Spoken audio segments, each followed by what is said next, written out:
Hello friends, आपका स्वागत है हमारे चैनल पर। मेरा नाम है ध्रुव और आप देख रहे हैं द लर्नर्स कम्युनिटी। आज की वीडियो में हम बात करेंगे फर्स्ट सेमेस्टर के वैल्यू एडिशन कोर्स के अंतर्गत आने वाले इंग्लिश सब्जेक्ट के बारे में, जिसका नाम है reading Indian fiction in English. ठीक है, ये आपके सब्जेक्ट का नाम है, ये आपका यूनिक पेपर कोड है। आज की वीडियो में हम इस सब्जेक्ट के जो क्वेश्चन पेपर है उसको डिस्कस करेंगे। इंपॉर्टेंट जो क्वेश्चन है उनको देखेंगे, क्या क्या आ सकता है उसके बारे में डिस्कस करेंगे। तो चलिए वीडियो को शुरू करते हैं। और अगर अभी तक आपने हमारा चैनल सब्सक्राइब नहीं किया तो प्लीज़ चैनल को सब्सक्राइब करो, वीडियो पूरा देखिए, काफ़ी इंपॉर्टेंट वीडियो है आपके लिए। इस क्वेश्चन पेपर में आपको 2 घंटे 30 मिनट का टाइम दिया जाएगा। ठीक है, 70 नंबर का आपका जो पेपर है वो होगा। पार्ट ए होगा 30 नंबर का और पार्ट बी होगा आपका 40 नंबर का।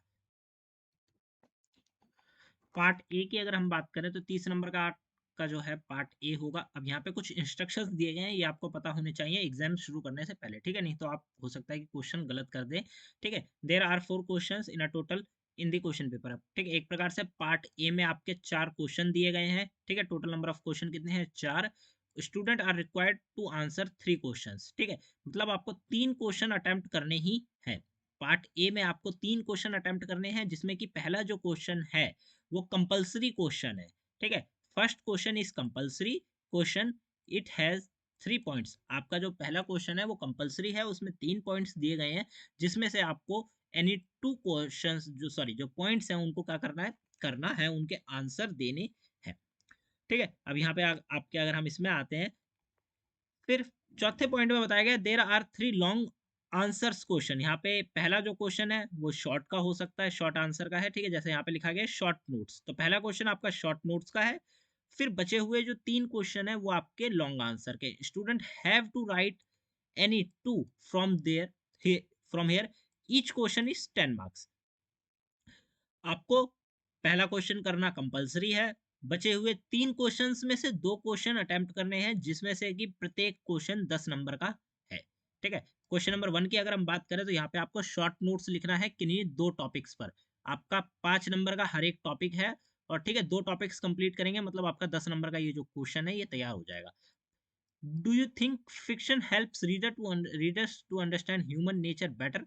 Give reason for your answer. ठीक है, क्या आपको लगता है कि जो फिक्शन है रीडर्स की हेल्प करता है अंडरस्टैंड मतलब समझने में ह्यूमन नेचर को ज्यादा अच्छे से, मतलब बेटर?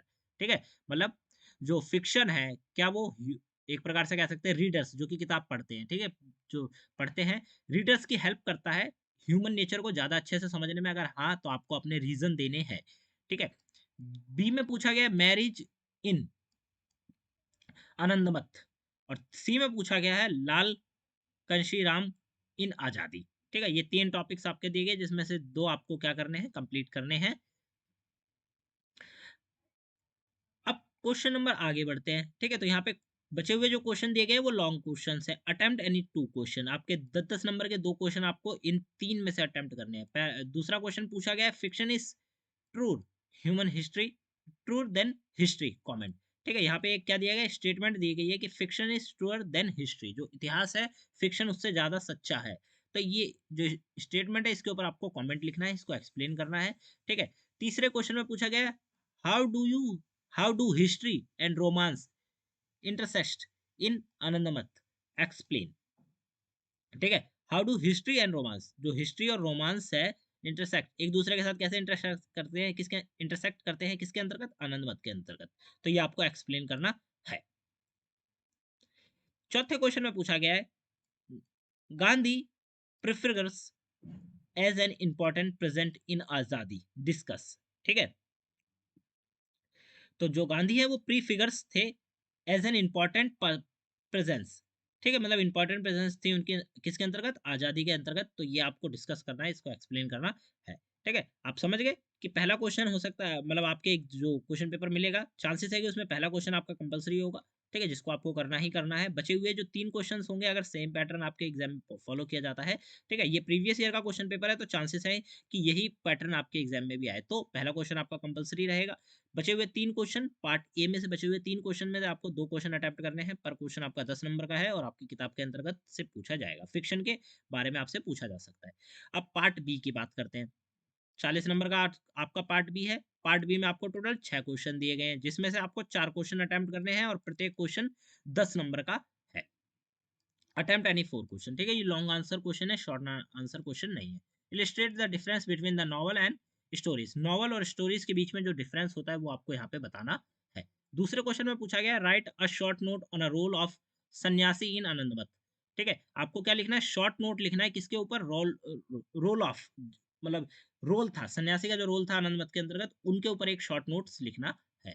क्वेश्चन नंबर 3 में पूछा गया how do the presence of political figures like Gandhi and Jinnah influence the novel Azadi, ठीक है। How do the presence of political figures, जैसे political figures हैं जैसे कि गांधी और जिन्ना, ठीक है, उनके इन्फ्लुएंस से जो नॉवल थी आजादी वो किस प्रकार से क्या हुई, इन्फ्लुएंस हुई, ठीक है, उनके इन्फ्लुएंस से इन्फ्लुएंस हुई। तो इसके बारे में आपको बताना है। चौथे क्वेश्चन में आपसे पूछा गया critically analyse the significance of Vande Mataram song in Anandamath, ठीक है। क्रिटिकली एनालाइज करना है सिग्निफिकेंस ऑफ वंदे मातरम जो सॉन्ग है आनंदमठ के अंतर्गत। पांचवें क्वेश्चन में पूछा गया how would you differentiate between a classic novel and a contemporary novel, explain with examples, ठीक है। जो क्लासिक नॉवल जो पुरानी नॉवेल्स होती हैं या फिर कंटेम्प्रेरी नॉवल जो कि करंट टाइम की है, ठीक है, तो इस प्रकार से कहते हैं कि इनके बीच में आप डिफरेंस कैसे करेंगे, ठीक है, ये आपको यहाँ पे एक्सप्लेन करना है विद एग्जाम्पल्स। आप एग्जाम्पल के साथ आप बताएंगे कि भाई जो पुरानी नॉवेल्स थी वो और जो करंट की नॉवेल्स हैं उनके बीच में आप किस प्रकार से अंतर स्पष्ट करेंगे।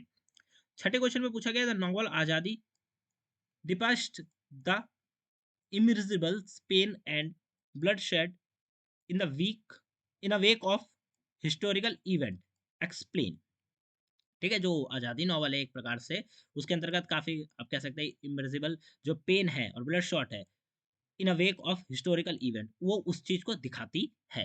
तो ये आपको यहाँ पे बताना है, क्या करना है, इस चीज को एक्सप्लेन करना है।